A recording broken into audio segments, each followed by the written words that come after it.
কোথায় কি কি সাপ আছে? চন্দ্রবড়া? তো বিশাল বড় তো। কেমন করে জানতে পারলেন যে ওখানে চন্দ্রবড়া সাপ আছে? বাড়ির লোক জানতে পেরেছে, তারপর আমাদের গ্রামবাসীকে বলেছে, আমরা এসেছি, তারপরে দেখি, তারপর আমরা কন্ট্যাক্ট করলাম। তোমাদের ওই দাদার নাম্বার আছে, ওনাকে ফোন করে বললো যে ঠিক আছে। না মানে তার মানে ওখানে কিছু টানতে গেছিল নাকি? কিছু ওই পরিষ্কার করতে গেছিল, যে একটু পরিষ্কার করি জায়গাটা, নোংরা দেখা যাচ্ছে। ডেঞ্জার পরিস্থিতিতে আছে তো, ডেঞ্জার পরিস্থিতিতে আছে তো, মানে ও বাইট করার জন্য রেডি হয়েছিল একদম, সুযোগ পেলে একবারে গল্প করে দিত।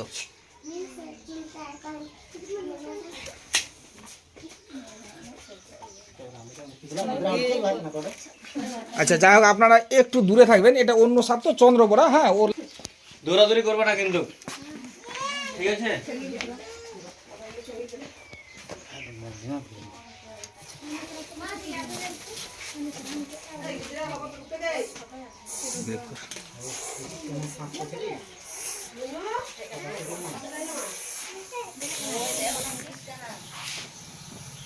পরিস্থিতি যদি ইয়ে হয়, ইয়ে করে দেবে।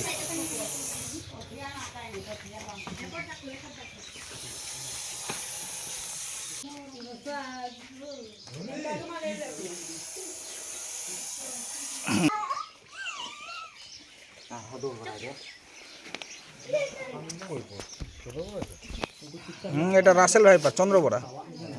খুব মারাত্মক বিষধর সাপের মধ্যে অন্যতম এটা। হ্যাঁ, কেননা এ কিডনি এফেক্ট করে। হ্যাঁ, খুব সাবধান, এবং সরাসরি এরা বাচ্চা প্রসব করে। ওয়ান টাইম 20 থেকে 40টা পর্যন্ত বাচ্চা হয়। এদের কোনো ডিম হয় না।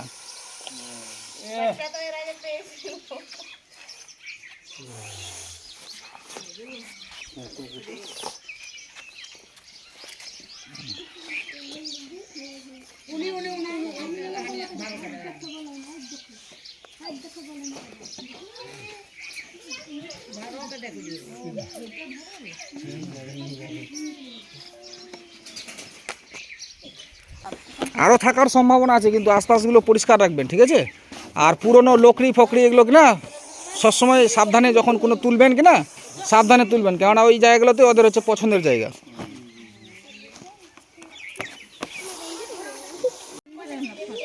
আমরা এই মুহূর্তে উপস্থিত রয়েছি গাজল ব্লকের ফতেপুর গ্রামে।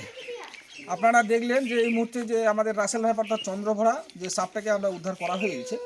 তো আপনার নামটা বলবেন? মঙ্গলি সরেন।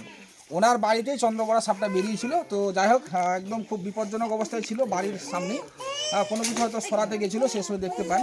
তো আমি ওনাকেই বলতে বলবো বিশদে যে আপনি কি পরিস্থিতিতে সাপটাকে দেখলেন। বিষ রেখেছিলাম, তো ওই বিষ খুঁজতে আমি গিয়েছিলাম, তখনকার কাপড়টা টেনে একটা মানে শব্দটা দিল। ও আচ্ছা, ওখানে বিষ ছিল, বিষ। আচ্ছা, তার মধ্যে ওখানে ঢুকেছিল, তখন টানতে গেলেন, তখন শব্দ দিচ্ছিল।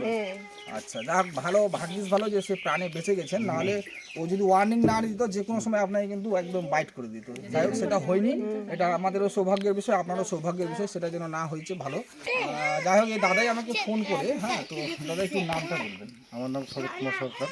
আচ্ছা, আমি এখানকারই বাসিন্দা। আচ্ছা, তারপর কীভাবে জানতে পারলেন যে আমাকে এখান থেকে ফোন করলো, এই পাশের বাড়ি থেকে, যে এখানে একটা সাপ বেরিয়েছে। আচ্ছা, ওদেরকে বললাম যে তুমি সাপটাকে দেখে রাখো, আমি সাব ডিস্ট্রিক্ট বা ফরেস্ট দপ্তরে ফোন করছি। আচ্ছা, আচ্ছা, ওই মতো আমি ফোনটা করে আপনাকে ফোন করে জানাই। আচ্ছা, তো যাই হোক, আমরা তো অলরেডি পৌঁছে গেছি, সাপটাকে রেস্কিউ করলাম, দেখতে পেলেন।